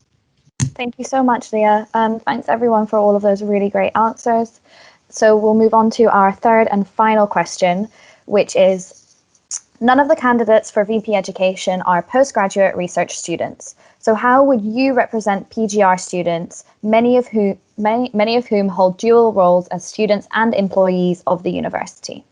So that question is, none of the candidates for VP Education are postgraduate research students. So how would you represent PGR students, many of whom hold dual roles as students and employees of the university? And this time our order for this question will be Tara, Jacintha, Leah, and then Sophia. So Tara, you have 1 minute to answer when you're ready. Okay, thank you. So this is obviously a really important issue, and as someone who isn't a postgraduate, I think the best thing I can do to support them is to listen to them. So that's definitely something I would want to prioritise. I've also been involved in student solidarity efforts with staff campaigns over my years at university, notably during the 2018 UCU strikes. I was a member of solidarity efforts with members of staff then, so I feel like I've had time to get to grips with a lot of the concerns that staff have raised. Also, postgraduate students are still students. Many of them have missed out a lot of their education this year, and they often pay higher fees than undergraduates. So I want the safety net and no detriment measures I would advocate for to apply to them and to be tailored to their needs as well. Thank you. Thank you so much, Tara. Okay, moving on to Jacintha. So Jacintha, when you're ready, you have 1 minute to answer this question. Okay, so the main thing is feedback and communication. That's because I'm not a postgrad student. The only way I can help them is to understand what they need, what can be improved, and things like that. So that's key. I've also heard a lot about how, especially in postgrad, the learning adjustments and disability sort of stuff is being ignored, and kind of the style of their learning is used to decline them from their learning adjustment. So designing a learning adjustment that will support them and that can't be refuted. And also transitioning into postgrad. I think a lot of people, especially for like master's degrees, they just get put straight into 1 year and there is no transition, there is no help. And I think that's something really important to make sure that they're not just being thrown in the deep end, that they have just graduated or returning to education. So, I think that's really important. Thank you so much, Jacintha. Okay, next we have Leah. So Leah, you have 1 minute to answer the question when you're ready. Absolutely, and as someone who's recently been given a postgraduate offer for the University of Edinburgh, I completely agree that it is something that's concerning, especially as you come for 1 year, you've got less time to make differences as a PGT or PGR student, that the support needs to be in place in advance of the academic year starting. And so I think one of the most important things in this aspect is that one is a motion that was recently raised at the Student Council to separate academic representation within postgraduate degrees to both PGT and PGR, instead of simply having one representative for both courses, as the requirements of students on both courses are very different. So I think a main thing is communication, and if this goes through, then that will obviously be an amazing facilitator for communication in the first place. But I think I've also had experience in understanding university-wide issues that affect not only undergraduate students, not only postgraduate students, but the wider community as a whole. And those are things that hopefully will make a difference in terms of improving academic support across the university, coupled with feedback that we receive in the future from PGR and PGT students. Thank you so much, Leah. Okay, so finally we have Sophia. So Sophia, you have 1 minute when you're ready.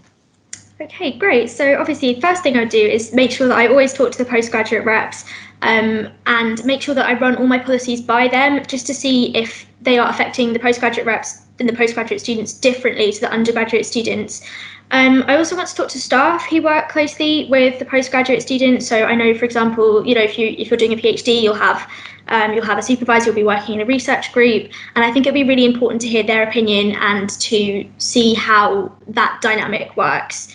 I also think that integrating societies more into academic societies is going to be really useful in that. I feel like, so for example, like chemistry society or a society for a school, they should have a postgraduate rep. They should really try to involve postgraduate students in student life and make sure that those societies are also represented at SSLC meetings.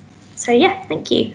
Thank you so much, Sophia. Okay, so a big thank you to all of our VPE candidates. You've all been really great, and those are some fantastic answers. You are now free to switch off your cameras and microphones and enjoy the rest of your evening. And on that note, I will pass back to Niamh for our final set of candidates. Thanks, Fizzy. And I'm excited to be back to introduce your candidates for the role of VP Welfare. Our candidates are Aisha, Anna, Elena, Owen, Nathan, Sam, Saida, and Yangjun. Unfortunately, Sam, Saida, and Yangjun haven't been able to join us tonight, so make sure that you check out their manifestos and contact them directly if you have any questions. Right, if I could ask you all of our VP Welfare candidates to turn on your cameras and microphones, and we'll get started. Just a reminder, you'll each have 1 minute, 60 seconds to introduce yourselves, and I'll start my timer when you begin speaking. I'll hold up my hand when you have 10 seconds left, and if you're still speaking at 60 seconds, I'm afraid I'm going to have to interrupt you. So, Aisha, you're up first. So when you're ready, you'll have 1 minute to introduce your candidacy and campaign.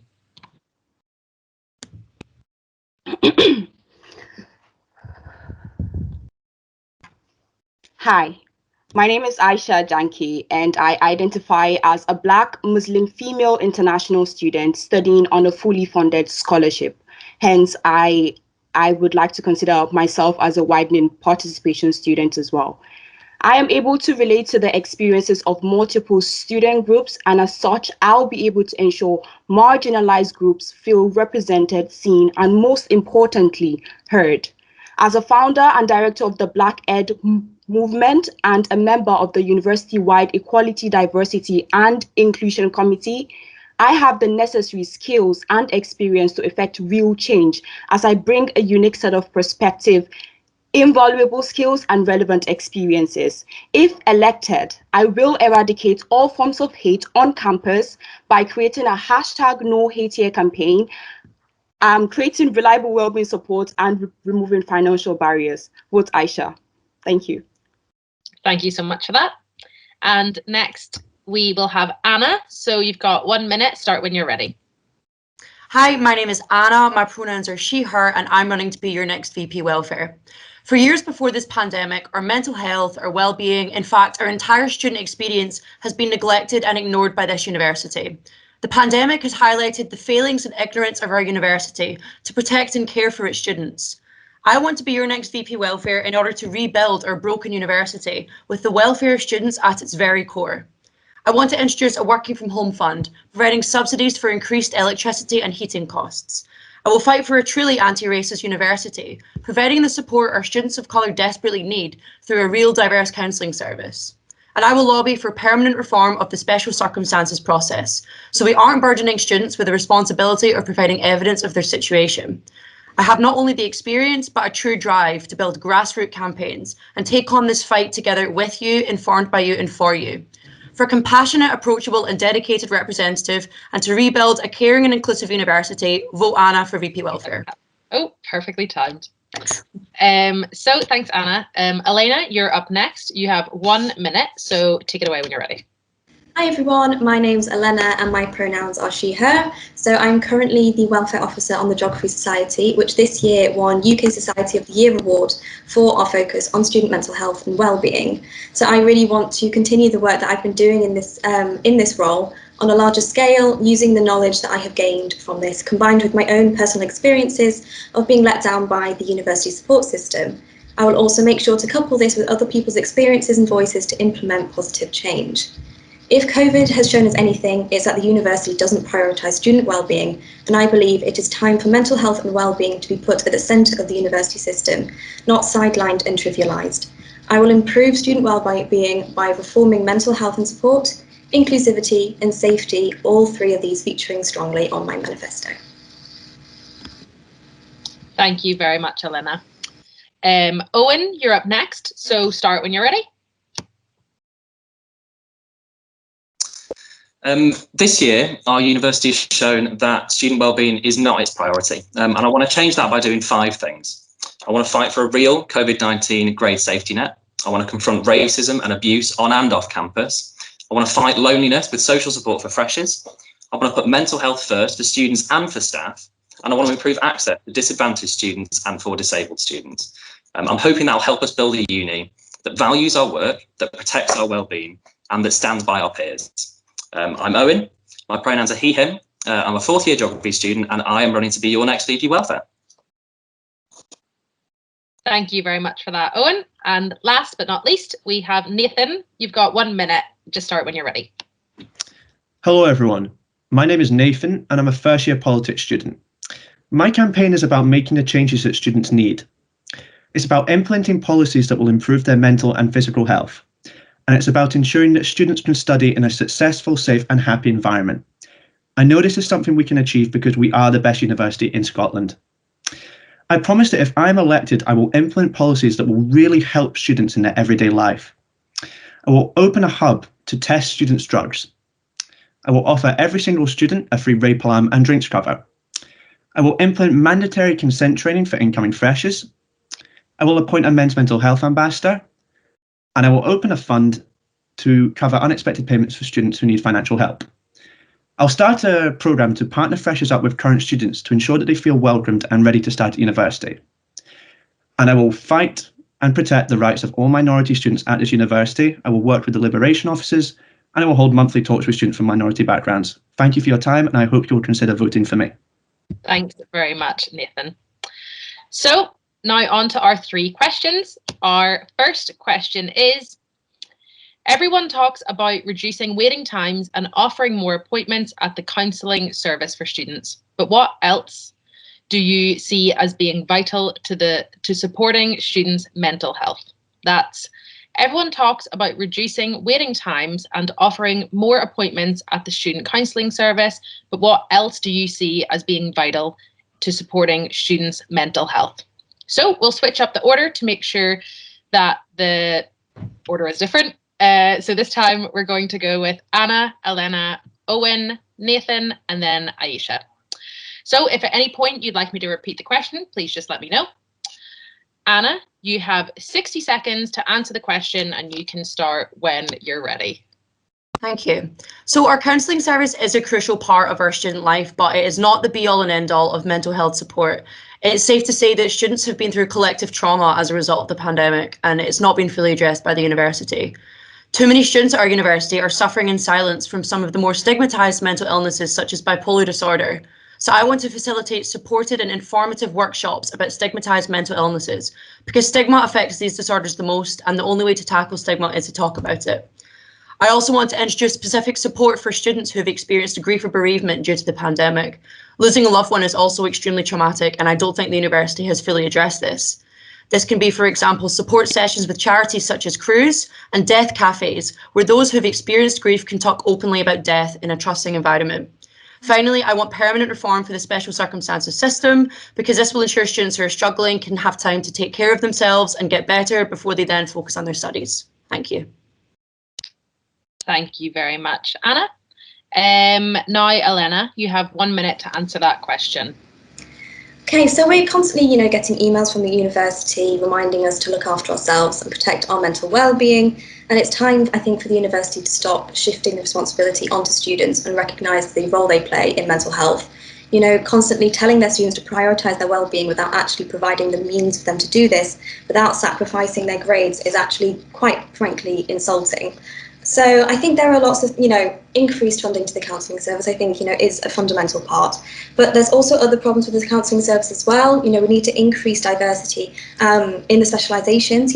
As Anna was saying, grief is a really important part this year specifically, but also in general. And, having these tailored specialisations in the actual counsellors would really help these people.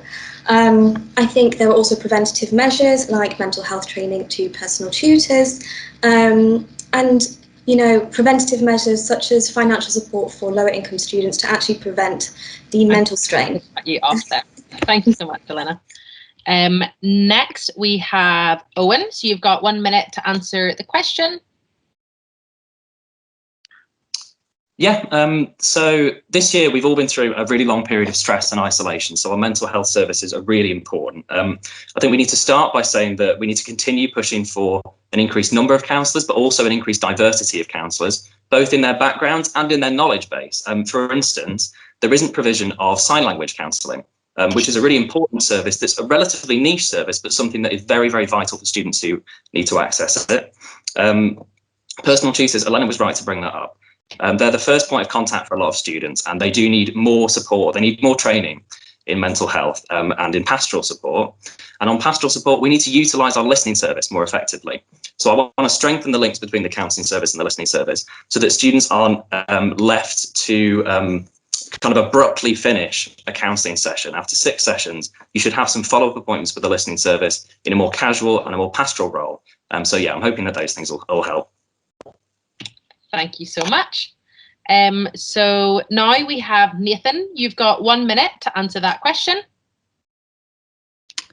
Hi there. So I think it's important that we really address the needs of students when it comes to their mental health. So that includes funding for unexpected payments that students may not be able to provide, because a lot of mental health stems from financial worry. We also need to ensure that we pay for counselling for students with more specialised needs that the university cannot cater for. I think it's important that we address LGBTQ students and, in a lot of cases, the extra struggle that they face. So I would start a support group that helps LGBT students who have not been accepted by either their parents or their support group. And I would teach the personal tutors to ensure that they are able to address mental health issues correctly. I would also appoint a men's mental health ambassador. Now, the reason I would do this is because I believe there's an additional stigma around men's mental health and helping them speak out. So those are the 5 things I would do to get the ball rolling on improving students' mental health. Thank you. Thank you so much. And finally, we have Aisha. You have 1 minute. Just start when you're ready.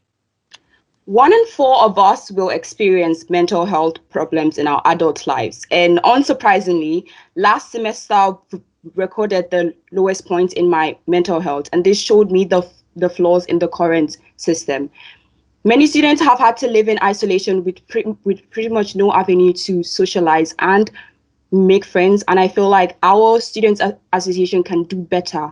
I want to implement more preventative mental health measures by lobbying for subsidized gym membership fees for students accessing wellbeing services. I want to promote a supportive culture of wellbeing and self-reflection in order to destigmatize seeking help. And lastly, I want to ensure that we have a more diverse body of counselors that will meet the needs of the different diverse backgrounds of students, because I definitely wish that I had that when I was accessing the mental health services. Thank you. Thank you very much for that. So that finishes question 1, and we'll start with question 2. Question 2 is, how would you support widening participation students who have been further disadvantaged by the pandemic? That's, how would you support widening participation students who have been further disadvantaged by the pandemic? So this time we'll change up the order, and we will go with Elena, Owen, Nathan, Aisha, and Anna So Elena, you have 1 minute. So start whenever you're ready. Okay, so at Edinburgh University, there was already a disadvantage in being a widening participating student, and that has just, massively worsened from the pandemic. So I think there are lots of things that can be done. I think, in special considerations policies, they need to start widening to incorporate that kind of thing into their special considerations. We need more investment into the hardship fund, increased breadth of the rent guarantor scheme. We need to increase the bursaries back to what they were. I think the impact of the pandemic has been really disproportionately impacting so many students, and I think it's really time to start putting them at the centre and forefront of priorities.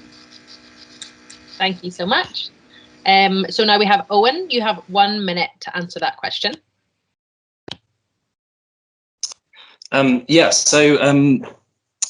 Students from disadvantaged backgrounds have been especially disadvantaged by the pandemic. I think we need to start by updating the widening participating strategy.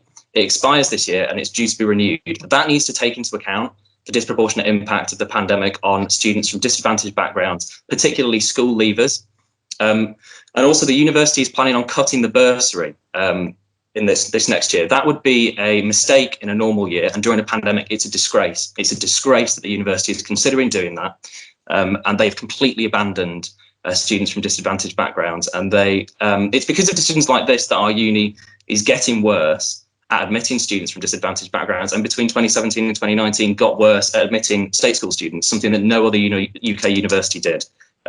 Firmly opposing the bursary cuts, overhauling the widening participation strategy, and making sure that the university confronts its responsibility to those students. Those are the things that we need to do. Perfectly timed. Thank you so much.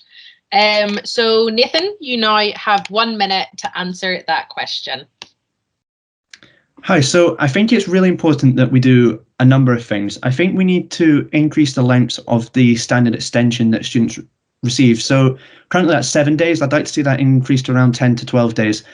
We definitely need to oppose any cuts to the bursary. I agree with exactly what Owen said. It's disgraceful at any time, but the fact that we are doing it when students who are taking on part-time jobs and being key workers are really struggling, I find that disgusting, frankly, and that's something that I would consistently oppose. I'd work with the liberation officers to identify concerns that are affecting minority communities within our student association, and I would like to work with the university to introduce special considerations for those with part-time jobs. Because if you work in 24, 32 hours a week, with a degree, that is incredibly difficult. And I think that's those kind of people to mitigate the hardships that they're facing. Thank you. Thank you so much for that. And finally, we have Aisha.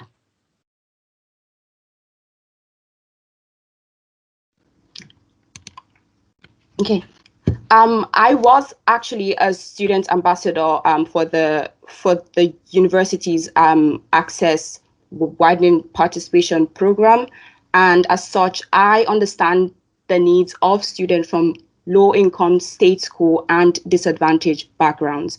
I want to advocate for temporary art installations across campuses with a focus on art that gives a platform to underrepresented students.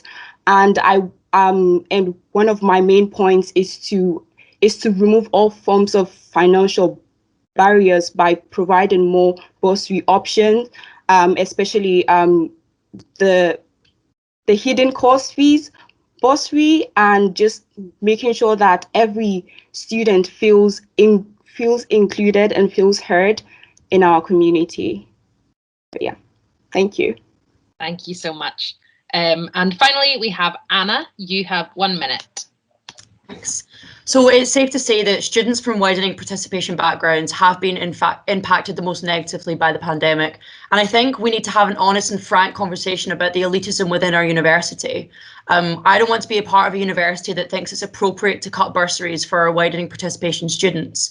So that's why a few of my manifesto points hope to empower these kinds of students. So my working from home fund would be a brilliant way to provide subsidies to students who are struggling and who may have lost their jobs because of the pandemic. The fund would also seek to provide rental equipment such as desk lamps and chairs, so all students have equal access to resources to make working from home easier. I also think that we've seen some brilliant work with groups like Tackling Elitism and the 93% Club. I want to work with them and amplify their voices, speaking truth to power, and create the change we desperately need to see, because this university is not accessible. We need to help build communities of widening participation students. Thank you very much for that. So the third and final question is, the university has been criticised this year for its response to racism, both with regards to racial attacks on campus and global conversations about racial injustice. How would you work with the BME campaign to address these issues? That's, the university has been criticised this year for its response to racism, both with regards to racist attacks on campus and global conversations about racial injustice. How would you work with the BME campaign to address these issues? And the order for these questions will be Owen, Nathan, Aisha, Anna, and then Elena. Owen, you've got 1 minute when you're ready.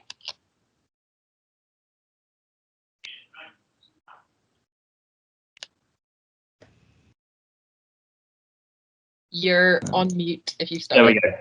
Sorry, I'm on my phone. So, okay. So I see the role of the VP Welfare as amplifying the voices of the liberation officers and making sure that when the uni engage in those liberation campaigns, they do so in good faith and they commit to funding and they commit to action.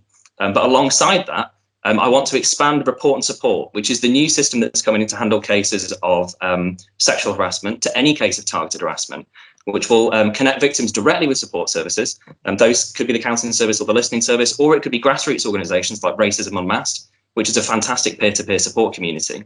And it also will build a picture of the scale of the problem of racism in our city, something that the uni, I don't think, appreciates. And I'm hoping that that will pressure the uni to direct training and direct funding where it is desperately needed.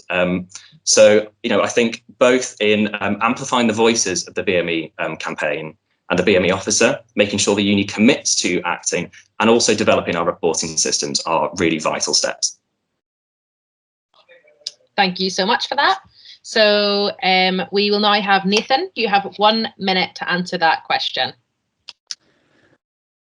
As I'm not a person of colour, I think it's absolutely crucial that I don't sit here and tell you what I'm going to do for the BME community. I think it's more important that if elected, I sit down immediately with the Liberation Officer for the BAME community. They need to tell me what they think what I should do. They need to tell me what to do, because I don't understand their struggles, but what I do know is how much more difficult it is for them to do things that we take for granted on a daily basis.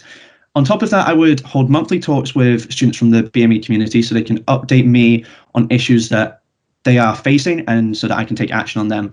I would ensure that minority groups know exactly where to report hate crime so the university can tackle it immediately and punish any students involved, expelling them, taking action immediately. I would also work with the Scottish Police to ensure that we identify areas where students are possibly more at risk so that we can protect them and ensure that everyone feels safe on our campus. Thank you. Thank you very much for that. Next, we have Aisha. You have 1 minute to answer that question.